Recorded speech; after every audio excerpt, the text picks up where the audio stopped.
I don't have a great angle here.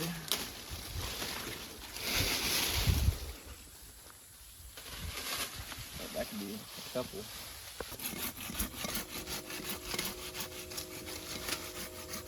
Lane and I are up doing some cleanup work, getting some radishes down and turnips. A little bit early for our main plots, but getting ready for this elk hunt's got me kind of scrambling, so at least want to get those in. Cutting a bunch of oaks. Like you can see these pin oaks, or chinka pin oaks right here, kind of stacked together. And you get these lower branches like this. And you want to prune them up anyway, but it's perfect. I can come in here and take these lower ones with the silky. You got some that almost every year end up becoming kind of like your little crop trees. You can get them bushy. Kind of keep those places in mind and remember where they are every year. You can come back and get limbs from them. We're definitely fighting some grasses. Had to spray, got some stuff underneath it, some clovers and stuff, so I just sprayed over the top. It's kind of a last minute. Don't like doing that. Some years you just kind of get in a bind, and that's what it is this year. So this will be dying off. We'll get in here and mow it. Then those turnips and radishes will come in. We'll come in heavy this winter with frost seed and some clover and chicory, and probably have to battle the grasses. Should have killed it off, just didn't have time. That's definitely not advisable. You want to get this completely dead. So not a poor man's plot, but pretty close to it. Yeah, it's going to need to be a little heavy here.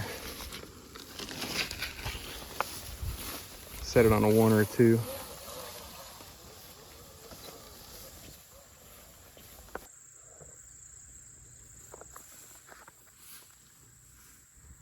All right, now I'm going back to get the buck fever. I got a trail camera kind of set up here. I'm going to spray some of this little pocket opening. I got some clovers and stuff going good here. New opening that I cut in this last winter. Ladder stand here. And some of this taller stuff. I'm trying to get a transitioner here. I'm going to bring the sprayer in, spray some of that because I got clover down low. So yeah, I got to be real careful and just spray that edge just a little bit. We're going to top dress in some, definitely going to get some of the radishes and turnips through here.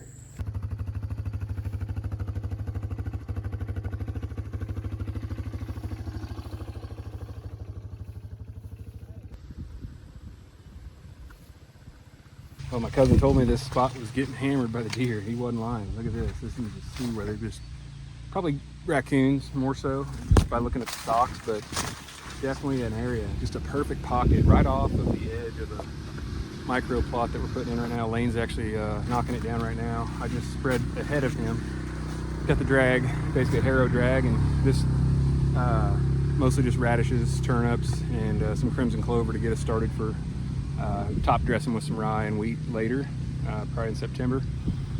And then probably come back in this winter and do some more frost seeding for easier maintenance. But this is cool. It's going to be a nice little spot for rifle as well for late season for my cousin. And they're gracious enough to let us hunt and trying to get it set up, make it a little better. Put some nice filter strips on it, good grasses and mix.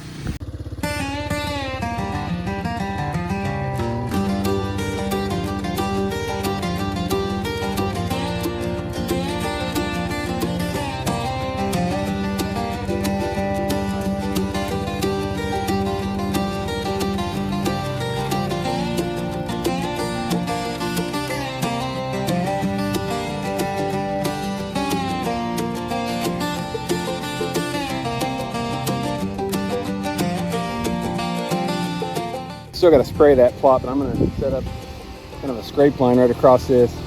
It needs to shift gears. Some of these plots I just don't have access to get a tractor in, so these are perfect. You know, you kind of just work. They're never perfect. Just add seed and kind of, you know, go a little bit heavy on it. We'll be spraying out some of these grasses and other things. Spray today, it doesn't hurt the seed at all.